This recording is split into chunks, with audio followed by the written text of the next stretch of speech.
Laylatul Qadr, the night of power, is described in the Holy Quran as a night of immense divine reward. Mufti Abraar Alli says Allah Himself speaks of this night in one of the final chapters of the Quran. That I have revealed the Quran in the night of power. وَمَا أَدْرَاكَ مَا لَيْلَةُ الْقَدْرِ. And do you not understand what is the night of power? Laylatul Qadr خَيْرٌ مِّنْ أَلْفِ شَهْرٍ. That the night of power is greater than 1,000 months. That's about 83.3 years. Right? So the night of power is greater than 1,000 months. So 83 years of living, that night is better than that. Mufti Ali says this night was a divine gift, a spiritual equalizer for a generation with shorter lifespans than the prophets of the past.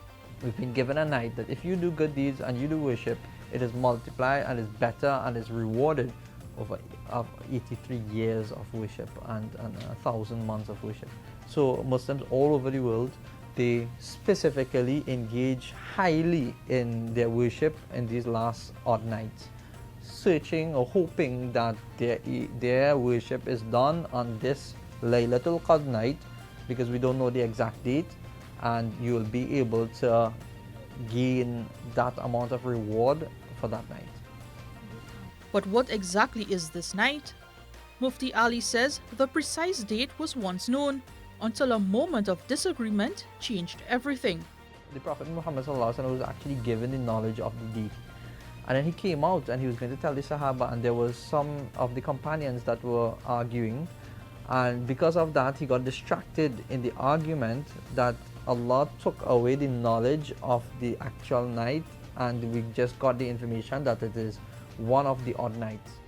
So how should Muslims prepare?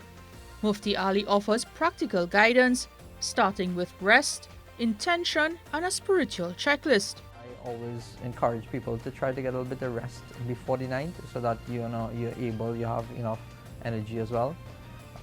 Then you should take a checklist, make a checklist, and ensure that you have different actions that you're going to be doing, different supplications that you're going to have, different chapters that you're going to try to cover of reading Quran, different prayers that you would be doing on those nights. And above all else, Mufti Ali warns that even small sins can undo the rewards of this sacred night. It's like a bucket with a hole. If you do a little bit of good deeds, that will be sufficient, and you get a reward of a little bit of thing for 83 years of goodness. But if you have a bowl and you have a hole in it and you're trying to fill it with good deeds, and then every time it's just coming out, then you're not gaining anything. So one of the most detrimental acts that you can do is acts of sin. Mufti Ali says that the impact of Laylatul Qadr doesn't end when Ramadan does. It shapes the entire year ahead. When a person uses the month of Ramadan effectively, it gives him the barakah, but it forgives his sins. That's what it's mentioned. It forgives his sins from one year to the other year. So when you use the month of Ramadan properly, inshallah, our hope is that you become spiritually elevated, and that elevation takes you to the next year. So it gives you that barakah, that goodness, that forgiveness, so that it helps you to build on the next year. That's why I said every year should be better, is because you're building yourself as you go along. As the odd nights approach, the first of which is on Tuesday, March 10th, Mufti Ali's message is clear. The night of power is not just a moment of worship. It is a doorway to a better year and a better self. Naasira Mohammed, TTT News.